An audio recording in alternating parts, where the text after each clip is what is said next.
Comment fait-on pour se libérer de ce marquage hyper chiant qui est le marquage individuel? Ce fameux gars qui nous suit à la culotte, qui est tout le temps là, qui nous suit, qui limite, il touche pas un ballon, il s'en fout quoi le mec. Comment on fait pour se libérer de ce gars-là? Eh bien on va voir ça dans cette nouvelle vidéo avec exactement, je vais te dire ça tout de suite, un, 2, 3, 4, 5 conseils et peut-être un sixième si t'es sage et que tu suis jusqu'au bout. Mais avant d'aller plus loin dans cette vidéo, si tu as toujours ressenti à ton poste de milieu qu'il te manquait quelque chose, sache que tu es peut-être proche de pouvoir maîtriser totalement ton jeu et pouvoir tout simplement être libéré sur le terrain et enfin jouer avec pleine confiance et surtout prendre du plaisir. Et comme j'aime le dire, le plaisir amènera sans nul doute une performance constante et régulière. Si ça te parle, si ça t'intéresse, sache une chose, tu peux mettre en commentaire le mot milieu élite pro ou MEP tout simplement et pourquoi pas poser ta candidature en cliquant sur le lien qui est dans la description. Normalement c'est toujours le même lien. Pourquoi pas qu'on échange tous les deux dans un appel de 10-15 minutes seulement et de voir si tu peux correspondre au profil.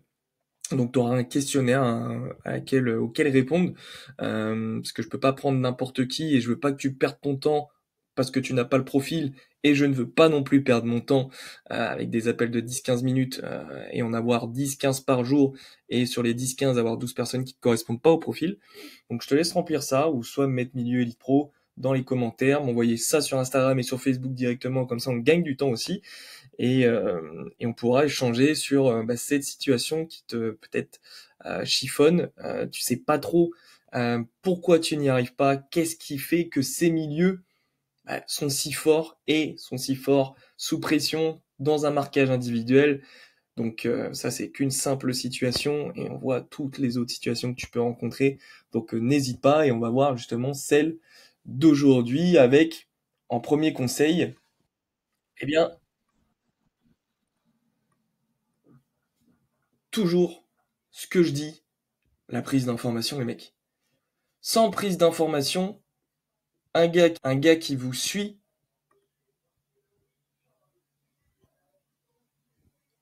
va vraiment devenir insupportable. Si vous ne le regardez pas vous suivre à la culotte, si vous ne savez pas où il est, si vous ne savez pas qu'il va venir vous presser à gauche, parce que là, vous le voyez, il arrive de ce côté-là, parce que le ballon arrive là, ça sera hyper difficile de s'en débarrasser. Donc prendre l'information va très simplement vous apporter du calme, de la confiance et surtout être beaucoup plus confortable avec ce pressing individuel sur vous. D'accord? Et quand je dis prise d'info, en fait, ce qui est intéressant quand on se fait poursuivre individuellement par un joueur, c'est ce que je disais, c'est il va venir vous presser côté gauche, côté droit, vous allez pouvoir prendre une décision de mettre votre corps en opposition, et ça va être l'un des conseils, et d'aller dans le sens inverse, de faire une feinte de corps pour appuyer sa décision de vous venir de presser côté gauche, et de partir tout simplement à droite. Et je vais vous montrer encore une fois ce qu'on a pu voir déjà plusieurs fois sur la chaîne, avec un Sergio Busquets. Et ça, très simplement, c'est le deuxième conseil. C'est votre qualité technique pour jouer sous pression. Parce que ça, on va pas se le cacher, avec l'intelligence de jeu, le deuxième truc le plus important, c'est votre travail technique. Et ça sera ultra intéressant de faire ce travail avec ce que j'apprends dans mon accompagnement et ce que j'ai partagé déjà dans une vidéo, qui est l'apprentissage différentiel. Parce que jouer sous pression, vous devez avoir une capacité d'adaptation énorme d'un gars qui vous suit à 1 ou 2 mètres ou directement beaucoup plus proche que ça. Donc vous avez l'obligation d'améliorer votre technique si vous voulez être capable de jouer sous pression. Toujours pareil, les conseils que je vous donne, ils sont dans un sens pour un but précis. Pour moi, tu peux être moins bon techniquement, même physiquement et athlétiquement, si tu prends la formation tu seras obligatoirement fort sur ce marquage individuel.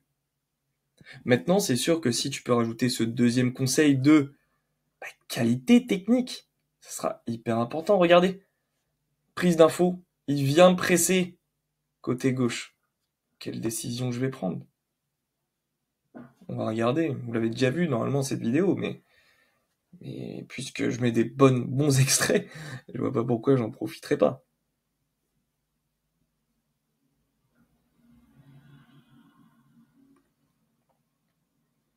Donc regardez, prise d'info comme je le disais, il vient côté gauche. Dans quel sens je vais?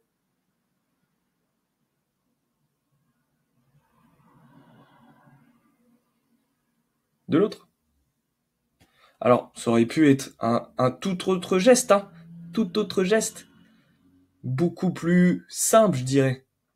C'était juste de faire une feinte, je le reprends extérieur, et puis bam, comme ça je garde, mine de rien, l'œil sur l'angle à prendre ici. D'accord? Parce que là, c'est vrai que pendant un laps de secondes, on perd un peu la vue. Mais là, Sergio Busquets, il est très jeune. Quand on est jeune, on a un peu de fougue, etc. Donc c'est très bien ce qu'il a fait. Mais prise d'info et qualité technique. D'accord? En troisième conseil, ça va être l'utilisation des bras. Ça va être l'utilisation du corps obstacle. Donc l'utilisation des bras et des jambes en tant que bouclier. Et on va avoir un maître en la matière qui n'est nul autre que Eden Hazard. Regardez. Là, ça démarre. Il sait qu'il est sous pression, il l'a vu. Là, vous pouvez pas me dire, ouais, depuis le début, ils sont pas trop au marquage individuel comme nous, on connaît.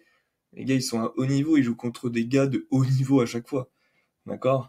À des niveaux un peu plus bas, il y a des disparités de niveau. Eux, c'est encore plus dur. Donc là, vous voyez, il le voit, il est tout près, il est là, il est même pas... Il est à 20 cm de lui. Regardez ce qu'il est en train de créer.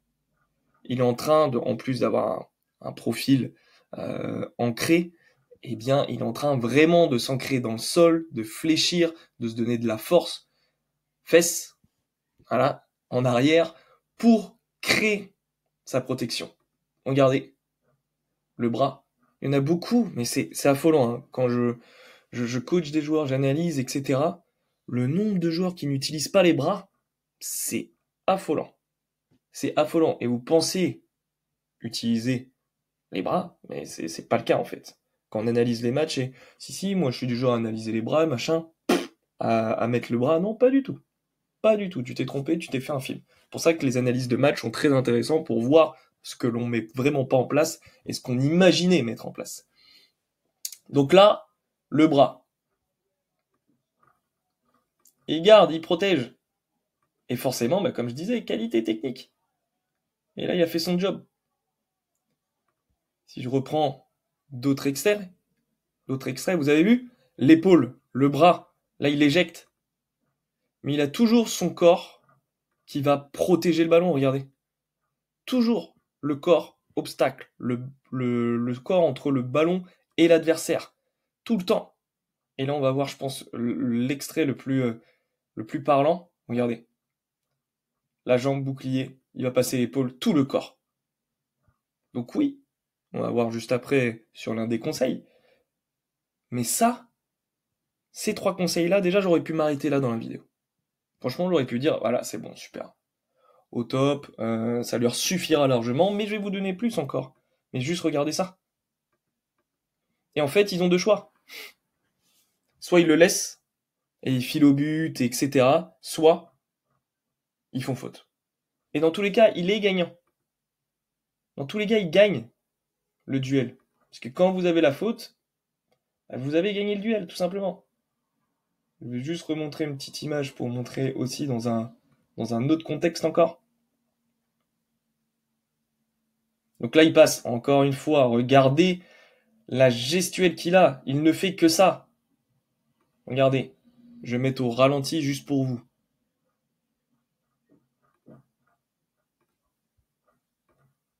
Regardez, le bras, la jambe, elle est là pour protéger. Le ballon, il est dans, je vais dire, quelle zone du corps? Vous voyez, il est sur le côté droit, il est loin de ce joueur-là. Il le met à distance. Et là, ça, ce qui va se passer, c'est Pour moi, c'est d'une logique, mais c'est encore une fois, c'est pareil, c'est comme le bras, il y en a tellement qu'ils le mettent pas en place. Regardez, il l'a vu hein, depuis le début. Corps, obstacle. Le schéma, il est simple. Hein. Le ballon, le joueur, vous êtes entre les deux. Il n'a pas le choix, soit il fait faute, soit il le laisse filer. Après, bon, bah voilà, ça joue, il a des bons joueurs autour. Mais encore une fois, 3 conseils. Prise d'information, ce qu'il fait tout le temps. La qualité technique. L'apprentissage différentiel est pour moi l'une des meilleures, voire la meilleure méthode pour développer ça. Et troisièmement, bah oui, le corps obstacle.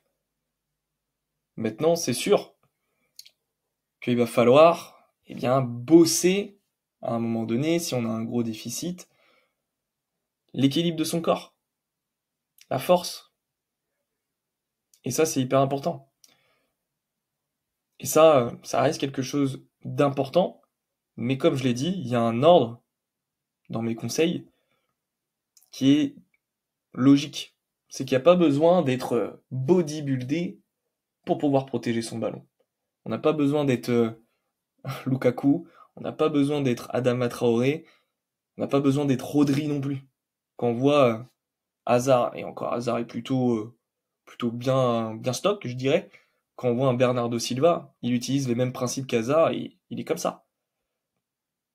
Donc, prenez vraiment les conseils dans l'ordre. Vous prenez pas l'info, mais ça sert à rien d'être fort en fait, d'avoir un corps équilibré. Parce que oui, vous allez protéger le ballon, mais dans pourquoi, dans quel sens, pour pas faire progresser votre équipe, pour pas être décisif, ça sert à rien du tout en fait. Vous allez devenir plus fort, ouais, mais techniquement, vous allez recevoir le ballon. Alors oui, vous allez le bloquer, mais le contrôle protège tibia là-bas, pareil, inutile. Ça sert à rien du tout. Et vous pouvez être fort et pas savoir vous positionner. Et putain, je comprends pas, je vais à la salle de muscu Axel depuis 2 ans et je me fais bouger. Ben normal, mec. Tu sais pas utiliser ton bras, tu sais pas mettre ton corps ancré dans le sol, ou justement tu connais pas tes préférences motrices pour savoir comment tu protèges. Est-ce que, bah, comme Eden Hazard, tu vas protéger fort en t'ancrant parce que tu as des hanches d'énergie, ou est-ce que tu vas prioriser le haut du corps, mettre ton bras en priorité, au contraire d'Hazard, qui passait toujours sa jambe, le bas du corps en priorité. Toujours. Enfin, toujours. Non, il y a certaines situations, c'est pas le cas, parce que c'est jamais des situations identiques. Mais 80% du temps, c'est son bas du corps qui passe en premier. Parce que c'est là sa force. Et il y a des situations, oui, en effet, vous allez pouvoir voir, il passe le haut du corps avant, puisque bah, voilà, le contexte du match est différent, mais il connaissait sa force. Donc, avant, il faut savoir comment on fonctionne, le mettre en place, et puis quand tu vas atteindre un niveau où, bah, en fait, ces 3 conseils-là ne sont plus assez efficaces, il va falloir les rendre efficaces en mettant, oui, en place du renforcement musculaire, etc. Et je te partage une vidéo. Donc une vidéo que j'ai fait il y a quelques temps déjà, il y a 2 ans. Et il y avait déjà Eden Hazard. Hein. Regardez ce qui passe en premier. Elle est là. Hein.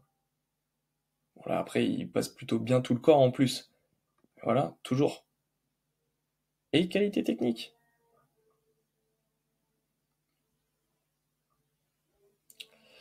Et après, bah, je vous partage en fait voilà, des exos qui sont intéressants. Donc oui, voilà, exercice de chaise. On va avoir l'étape 2 où on va avoir un travail avec un peu de quelque sorte de proprioception, attention au terme que j'utilise, mais voilà, ça va venir déséquilibrer, etc. Ensuite, je vais faire le travail, et bien sûr, une jambe, et après, il y aura le travail technique où bah là, on est un peu plus en réalité de match, on apprend à mieux se positionner. Mais évidemment, le mieux, c'est quoi? Bon, même si j'étais avec un fou, mais eh bien, c'est de se mettre vraiment en réalité de match. Donc là, intensité, mais aussi là. Et là, je protège, là, j'apprends. D'accord? Donc ça, c'est intéressant à mettre en place. Pourquoi pas? En plus, mais prise d'infos, qualité technique, et c'est pendant les entraînements et ensuite les matchs où vous allez mettre la pose du bras réellement et apprendre à mettre votre bouclier qui est la jambe, etc. Et vous allez découvrir peut-être si un jour on bosse ensemble sur les préférences motrices, et bien de savoir d'où ça part, on va dire, la majorité du temps pour vous. Si je dois finir sur un dernier conseil d'intelligence de jeu qu'on a déjà vu en fait quasiment sur 2 vidéos sur les 3 dernières, bah, c'est cette fameuse relation avec les coéquipiers. Parce qu'en fait,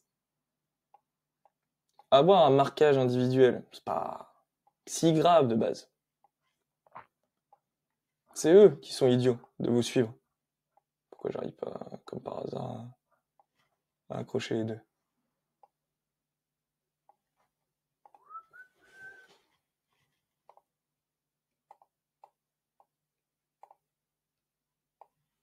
Et en fait, ils vont vous suivre, bah super, regardez ce que ça crée. Et en fait, quand vous allez jouer au foot, il y a un truc magique qui se passe tout le temps. Qu'est-ce qui se passe? Il y a un truc magique qui se passe tout le temps, c'est bah, les mecs ils vont vous suivre, super, ils vont aller presser peut-être à un moment donné votre def. Eh bien vous allez pouvoir créer des lignes de passe, ouvrir des lignes de passe surtout, parce que créer des lignes de passe, c'est le joueur qui va recevoir le ballon.